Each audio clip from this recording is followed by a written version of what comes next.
কি লিখছো বেটা? ক। আচ্ছা, কি লিখছো বেটা তুমি? ক খ। ক খ। ও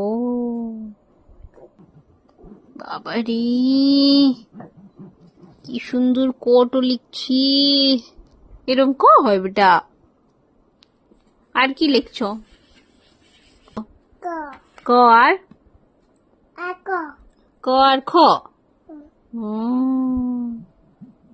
বাবারি, ক খ লিখে দিচ্ছে। আর সাপ কই বেটা? ছাপো না সাপ।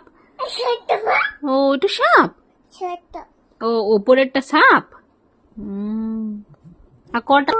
ওইটো ওইটা কলম। কলম। বাহ, কি সুন্দর লিখলো রে বিধান পাপাটা আমার। গুড বয় বইন গেছে, গুড বয়। বেটা, বেটা মুছে দাও। গুড।